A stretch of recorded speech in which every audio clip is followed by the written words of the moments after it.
നടൻ നിവിൻ പോളി സ്റ്റാറാണ്. എങ്ങനെയൊക്കെയാണ് അദ്ദേഹം സ്റ്റാർ ആകുന്നത് എന്ന് കേട്ടാൽ, വെറും സോഫ്റ്റ്വെയർ എഞ്ചിനീയർ ആയിരുന്ന നിവിൻ പോളി ഇന്ന് 200 കോടി രൂപയുടെ ആസ്തിയുള്ള നടനാണ്. ഒരു ബ്രാൻഡാണ് നിവിൻ ബ്രാൻഡ്. ആ നിവിൻ ബ്രാൻഡിനെ പൊളിക്കാൻ ചിലർ ഗൂഢാലോചന നടത്തിയെന്നതാണ് മറ്റൊരു കാര്യം.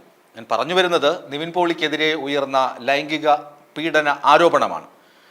2023 നവംബർ മാസത്തിൽ നിവിൻ പോളിയും അദ്ദേഹത്തിൻ്റെ സുഹൃത്തുക്കളും ചേർന്ന് മയക്കുമരുന്ന് കലർത്തിയ വെള്ളം നൽകിയും മുറിയിൽ പൂട്ടിയിട്ടും പീഡിപ്പിച്ചുവെന്നാണ് ദുബായിൽ ഉള്ള ഒരു സ്ത്രീ പരാതിപ്പെട്ടിരിക്കുന്നത്, അല്ലെങ്കിൽ അവർ വെളിപ്പെടുത്തിയിരിക്കുന്നത്. അപ്പോൾ തന്നെ നിവിൻ പോളി രംഗത്തെത്തി, അത് അങ്ങനെ ഒരു സംഭവം ഉണ്ടായിട്ടില്ല, ഈ പരാതി ഉന്നയിക്കുന്ന സ്ത്രീയെ നേരിട്ട് കണ്ടിട്ടില്ല, ഫോണിൽ വിളിച്ചിട്ടില്ല, വാട്സപ്പിൽ സന്ദേശങ്ങൾ അയച്ചിട്ടില്ല എന്ന് സമർത്ഥിച്ചു. അപ്പോൾ യുവതിയുടെ മറ്റൊരു പരാതിയുടെ ഭാഗം ഉയർന്നു വന്നു.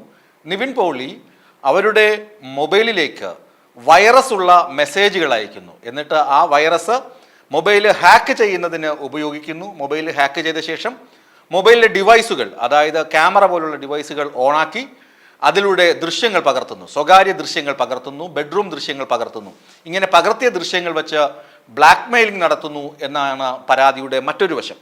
നിവിൻ പോളി സോഫ്റ്റ്വെയർ എഞ്ചിനീയർ ആയതുകൊണ്ട്, അതായത് IT പ്രൊഫഷണൽ ആയിരുന്നത് കൊണ്ട് ഒരുപക്ഷെ അങ്ങനെയൊക്കെ പറയുമ്പോൾ അത് കൂടുതൽ വിശ്വസിക്കും ആളുകൾ എന്ന് ചിന്തിച്ചിരിക്കാം ആ യുവതി എന്നാണ് പുറത്തു വരുന്ന വാർത്തകൾ.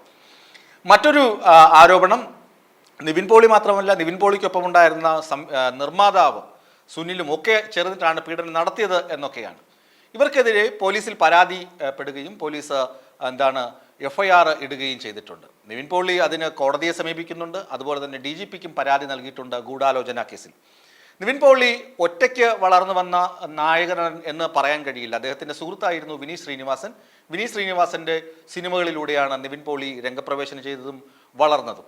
ഇപ്പോൾ നിവിൻ പോളി ഒരു ബ്രാൻഡാണ്. ഈ യുവതി ഒരു സ്വകാര്യ ചാനലിന് അഭിമുഖം കൊടുക്കുമ്പോൾ അവരുടെ ചോദ്യങ്ങൾക്ക്, അതായത് മാധ്യമപ്രവർത്തകരുടെ ചോദ്യങ്ങൾക്ക്, ആങ്കറുടെ ചോദ്യങ്ങൾക്ക് ബബ്ബബ്ബ അടിക്കുന്നതും നമ്മൾ വാർത്തകളിൽ കണ്ടു. ചുരുക്കത്തിൽ നിവിൻ പോളി കയ്യടി നേടുന്നതും താരമാകുന്നതും ഇവിടെയാണ്. നിവിൻ പോളി അപ്പോൾ തന്നെ മാധ്യമങ്ങൾക്ക് മുന്നിൽ പ്രത്യക്ഷപ്പെട്ട് പറയുന്നു, ഞാൻ ഇവരെ അറിയില്ല, ഇവർക്ക് മെസ്സേജ് അയച്ചിട്ടില്ല, ഇവരെ വിളിച്ചിട്ടുമില്ല എന്ന് ഉറപ്പിച്ചു പറയുന്നു. നിയമ നടപടിക്ക് പോകുമെന്നും പറയുന്നു. യുവതി പറയുന്നു, യുവതി ഇതുപോലെ പരാതി ആദ്യമേ കൊടുത്തിരുന്നു. ആദ്യത്തെ പരാതിയിൽ പീഡനം ചേർത്തിട്ടില്ല, മർദ്ദിച്ചു എന്ന് മാത്രമായിരുന്നു പരാതി. ഈ മർദ്ദനത്തിൻ്റെ വഴി എന്താണ് എന്ന് കൂടി പരിശോധിക്കണം. യൂറോപ്പിൽ ജോലി തേടിയാണ് ശ്രേയ എന്ന ഏജൻസിയിലുള്ള സ്ത്രീയെ, അതായത് ഏജൻസി നടത്തുന്ന, വിദേശത്ത് റിക്രൂട്ട്മെന്റ് നടത്തുന്ന ഏജൻസിയിൽ ശ്രേയ എന്ന സ്ത്രീയെ ഈ യുവതി, പരാതിക്കാരിയായ യുവതി പരിചയപ്പെടുന്നു. ആ പരിചയത്തിലൂടെയാണ് ദുബായിലെത്തുന്നത്. ദുബായിൽ വെച്ചാണ് പീഡനങ്ങളും മർദ്ദനവും ഒക്കെ നടക്കുന്നത്. ഈ പീഡനത്തിൻ്റെ കാര്യം ആദ്യം നൽകിയ പരാതിയിൽ, ആദ്യം പോലീസിന് പരാതി നൽകിയപ്പോൾ യുവതിയുടെ മൊഴി പോലും എടുത്തിട്ടില്ലെന്നൊക്കെയാണ് യുവതി പുതുതായി വെളിപ്പെടുത്തുന്നത്. ഇപ്പോൾ മാത്രമാണ് പീഡനം എന്ന വകുപ്പ് കൂടി ആ പരാതിയിൽ വരുന്നത്, അല്ലെങ്കിൽ പീഡിപ്പിച്ചു എന്നുകൂടി യുവതി വെളിപ്പെടുത്തുന്നത്. ഇവിടെ ശ്രദ്ധിക്കേണ്ട കാര്യം, നിവിൻ പോളി താരമാകുന്നത് മറ്റൊരു കാര്യത്തിലാണെന്ന് പറഞ്ഞാൽ ഇതിനെ എല്ലാം നിവിൻ പോളി ഖണ്ഡിക്കുന്നുണ്ട്, എതിർക്കുന്നുണ്ട്. അതവിടെ നിൽക്കട്ടെ, ഈ കേസിൻ്റെ മെരിറ്റ് കൂടി പരിശോധിക്കണം.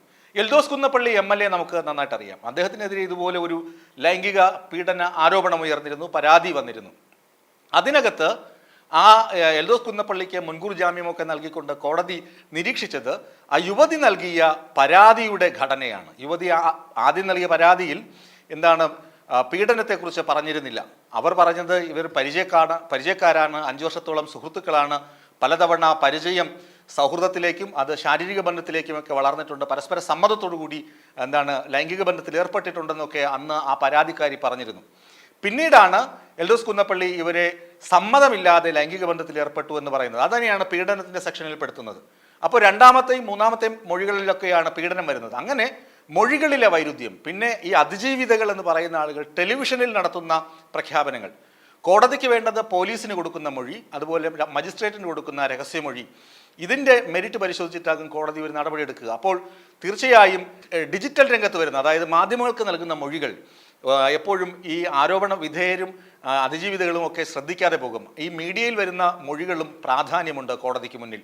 മീഡിയയിൽ ഇവരെന്ത് പറയുന്നു, ഇവർ ബബ്ബബ്ബ അടിക്കുകയാണെങ്കിൽ അത് ചോദ്യം ചെയ്യപ്പെടും, അത് പ്രതി അല്ലെങ്കിൽ ആരോപണ വിധേയനെ സഹായിക്കുന്ന തരത്തിൽ വരും. അങ്ങനെയാണ് എൽദോസ് കുന്നപ്പള്ളിക്ക് അന്ന് ആ യുവതിയുടെ മൊഴികളിലെ വൈരുദ്ധ്യമാണ് പ്രോസിക്യൂഷനെയും അന്വേഷണ സംഘത്തെയും ചതിച്ചത്. അതുകൊണ്ടാണ് എൽദോസ് കുന്നപ്പള്ളിക്ക് അന്ന് മുൻകൂർ ജാമ്യം കിട്ടിയത്. ജാമ്യം കിട്ടിയെന്ന് പറഞ്ഞ് കുറ്റവിമുക്തനാക്കപ്പെടുന്നില്ല, അതിൻ്റെ വിചാരണയൊക്കെ നടന്നുകൊണ്ടിരിക്കുകയാണ്. ഇവിടെ നിവിൻ പോളിക്കും അതുതന്നെയാണ് ഗുണം. നിവിൻ പോളിക്കെതിരെ പരാതി ഉന്നയിക്കുന്ന യുവതി ആദ്യം മർദ്ദിച്ചു എന്ന് പറയുന്നു, പിന്നീട് രണ്ടാമത്തെ പരാതിയിൽ പീഡനം പറയുന്നു.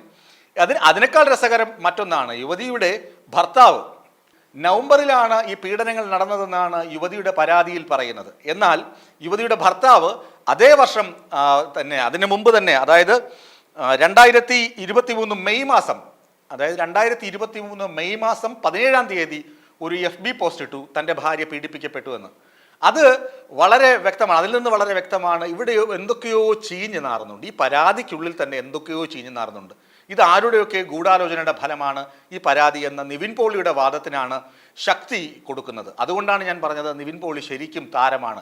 2006 മുതൽ 2008 വരെ സോഫ്റ്റ്വെയർ എഞ്ചിനീയറായിരുന്ന നിവിൻ വിനീത് ശ്രീനിവാസന്റെ സിനിമയിലൂടെ രംഗപ്രവേശം ചെയ്ത് ആദ്യത്തെ 5 സിനിമകൾ വമ്പൻ ഹിറ്റായിരുന്നു. പ്രേമം, നേരം, അതൊക്കെ നമുക്കറിയാം, എപ്പോഴും ഹിറ്റടിച്ച സിനിമകളാണ്. ഇപ്പോൾ ഏകദേശം 200 കോടി രൂപയുടെ ആസ്തിയുള്ള നിവിൻ ഒരു ബ്രാൻഡാണ്.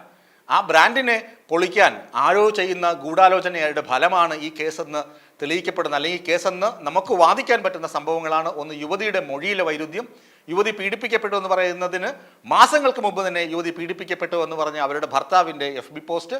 ഇതൊക്കെ വെച്ചുകൊണ്ട് തന്നെയാണ് നിവിൻ പോളി അദ്ദേഹത്തിൻ്റെ ആത്മവിശ്വാസവും താൻ ഒന്നും ചെയ്തിട്ടില്ല എന്ന ഉറച്ച വിശ്വാസം കൊണ്ട് തന്നെയാണ് അദ്ദേഹം കോടതിയെ സമീപിക്കുന്നത്, അതുപോലെ DGPയെ സമീപിക്കുന്നത്. ഇതിൽ ഉപ്പ് തിന്നവൻ ആരെന്ന് കണ്ടെത്തണമെങ്കിൽ, ശരിക്കും നമുക്കറിയണമെങ്കിൽ പോലീസ് അന്വേഷണം നടക്കണം, എല്ലാത്തിലും അന്വേഷണം നടക്കണമല്ലോ, കോടതിയുടെ തീർപ്പും വരണം. എന്നാലും നിലവിലെ സ്ഥിതിയിൽ ഈ കേസിൻ്റെ മെരിറ്റ് നോക്കുകയാണെങ്കിൽ അത് നിവിൻ പോളി പറയുന്നിടത്താണ് സത്യമെന്ന് നമുക്ക് ഉറപ്പിച്ച് പറയാൻ കഴിയും.